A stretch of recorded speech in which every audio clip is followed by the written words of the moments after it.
নমস্কার। তো আমরা একটু বেরিয়েছিলাম হচ্ছে বাহিরে। আজকে হচ্ছে 2 তারিখ, কালকে হচ্ছে 3 মার্চ, কালকে হচ্ছে হোলি। তো আপনাদেরকে সকলকে জানাই অ্যাডভান্সে হ্যাপি হোলি। কিন্তু কালকে তো আমরা আর হোলি খেলতে পারবো না, কারণ কালকে হচ্ছে গ্রহণ। তো গ্রহণ যেহেতু আমাদের ইন্ডিয়াতেও এর আগেও একটা হয়েছিল, তো সেটা ইন্ডিয়াতে ছিল না। কিন্তু এই গ্রহণটা আমাদের ভারতেও মানে মানতেই হবে সবাইকে।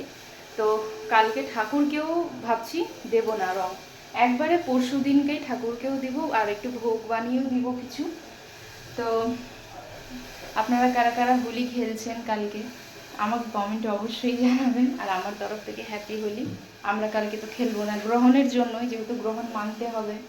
আর কিছু রান্না বান্নাও করবো না তেমন, কারণ গ্রহণ শেষ হওয়ার পর ওই খাবারগুলো আমাদের খেতে নেই। তুলসী পাতা রেখে দিলেও সেটা ফেলতে হয়, অল্প স্বল্প কিছু একটা রান্না হবে ওইভাবেই। আর এখানে হচ্ছে সন্ধেবেলা এখন ওর জন্য চা করে নিচ্ছি আদা দিয়ে। আমি চা খাবো না। আর আসার সময় নিয়ে এসেছি এই আখ।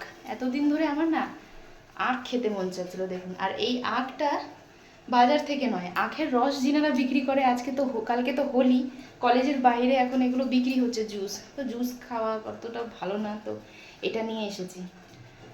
মানে গোটা ওনাদের তো গোটা দিতে তো লস হয়, তো যার জন্যে বলছিল যে গোটা তো আমাদের লস হয়ে যায় দিদি, কারণ আমরা তো এইটুকুতেই কত 2-3 গ্লাস রস করে নিই। সেটাও ঠিক কথা। রিকোয়েস্ট করলাম দিতে, তো বললো ঠিক আছে। প্রথমে বলে একটা আখ ছোট্ট, একদম ছোট্ট পাতলা, মানে দেখেই মনে হচ্ছিল রস হবে না। ওটা বলছিল 100 টাকা। ঠিক আছে। তো পরে আমি বললাম না এটা নিব না, তো পরে নিজেই এটা বেছে দিয়েছে শক্তপোক্ত দেখে। তো বললাম 50 টাকা নেন, আর খেতে মন যাচ্ছে। তো ছিল, তো দিদিটা বললো আচ্ছা ঠিক আছে নিয়ে যান। তো এটা নিয়ে এসেছি আখ, খুব ভালো লাগে চিবিয়ে চিবিয়ে খেতে। এখন যেহেতু সন্ধ্যা হয়ে গেছে, এখন খাবো না, কালকে খাবো এটা। চল চাটা বানিয়ে নিই, তারপরে দেখা।